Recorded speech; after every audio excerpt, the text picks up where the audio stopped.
नमस्कार दोस्तों, 25 जून 2026 को आने वाली निर्जला एकादशी को सभी 2400 एकादशियों में सबसे श्रेष्ठ और सबसे कठिन माना जाता है। शास्त्रों में कहा गया है कि जो व्यक्ति श्रद्धा और नियम के साथ इस एकादशी का पालन करता है उसे वर्ष भर की सभी एकादशियों के समान पुण्य प्राप्त होने की मान्यता है। लेकिन सबसे बड़ी बात यह है कि यदि कोई व्यक्ति स्वास्थ्य कारणों से व्रत नहीं रख सकता तो केवल दान, सेवा, भगवान विष्णु का स्मरण और सच्चे मन से की गई पूजा की अत्यंत शुभ मानी जाती है। आज के इस वीडियो में हम विस्तार से जानेंगे निर्जला एकादशी का महत्व, इसकी पौराणिक कथा, किस समय पूजा करें, कौन सा दान सबसे श्रेष्ठ है, कौन से कार्य बिल्कुल नहीं करने चाहिए, प्रेम विवाह में आने वाली बाधाओं को दूर करने के लिए क्या करें, धन की कमी दूर करने के लिए क्या करें, सरकारी नौकरी और कैरियर में सफलता की कामना के लिए कौन से उपाय किए जाए, जो लोग व्रत नहीं कर सकते वे क्या करें, पारण कब करें। तो वीडियो को अंत तक जरूर देखें।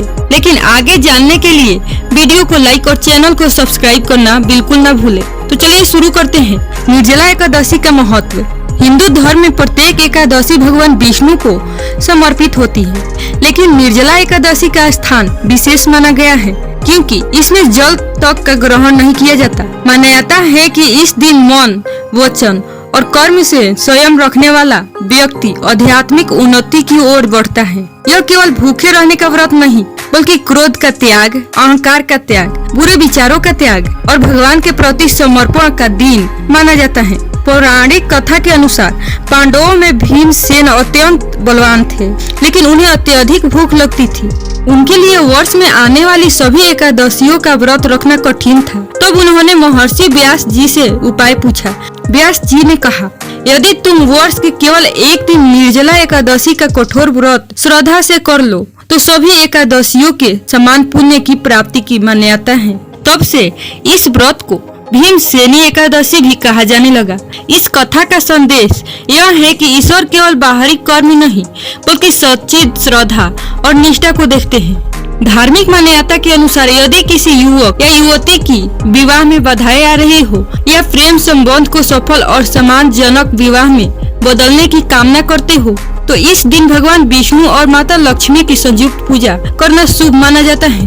पूजा विधि। पीले वस्त्र धारण करें, भगवान विष्णु को पीले पुष्प अर्पित करें, केसर युक्त खीर या पीले मिष्ठान का भोग लगाएं, तुलसी अर्पित करें, 108 बार ओम नमो भगवते वासुदेवाय मंत्र का जाप करें। इसके बाद अपनी मनोकामना विनम्रता से व्यक्त करें। धार्मिक विश्वास है कि इससे वैवाहिक जीवन की बाधाएं कम होने की प्रार्थना की जाती है। शास्त्रीय मान्यताओं में माता लक्ष्मी और भगवान विष्णु की संयुक्त पूजा को समृद्धि का प्रतीक माना गया है। इस दिन मीठे जल का घड़ा, शरबत, छाछ, फल, पंखा, वस्त्र दान करने से पुण्य मिलता है। इसके साथ साथ गरीबों को भोजन कराए, पक्षियों के लिए पानी रखे, गौ सेवा करे।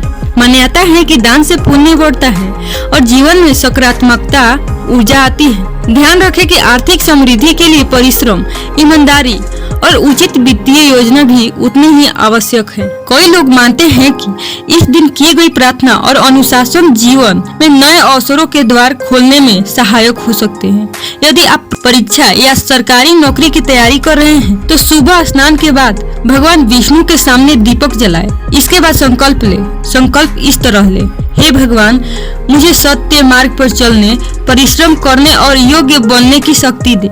इसके बाद ओम नमो भगवते वासुदेवाय का 108 बार जाप करें। धार्मिक मान्यता है कि इससे मन एकाग्र होता है और सकारात्मकता बढ़ती है।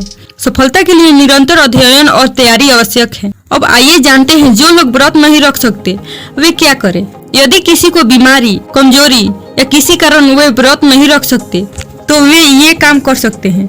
शीतल जल का दान, गरीबों को फल देना, पानी पिलाना, एकादशी की कथा सुनना, विष्णु सहस्त्र नाम का पाठ करें, गौ सेवा करें, जरूरतमंदों की सहायता करें। धार्मिक मान्यताओं के अनुसार सेवा और दान भी अत्यंत पुण्य माना जाता है। तुलसी को भगवान विष्णु की प्रिय माना गया है। शाम के समय घी का दीपक जलाए, तुलसी की परिक्रमा करें, भगवान का स्मरण करें। लेकिन एकादशी के दिन तुलसी के पत्ते नहीं तोड़ने की परंपरा है। यदि आवश्यकता हो तो एक दिन पहले ही तोड़ ले। दोस्तों आइए जानते हैं अब क्या नहीं करनी चाहिए। इस दिन झूठ न बोले, किसी का अपमान न करे, क्रोध न करे, विवाद से बचे, किसी का निंदा न करे, तामसिक भोजन न करे, भोजन, कीर्तन, मंत्र जाप, सेवा कार्य में लगाए। दोस्तों निर्जला एकादशी केवल उपवास का व्रत नहीं बल्कि स्वयं सेवा, दान और भक्ति का संदेश देने वाला पावन अवसर है।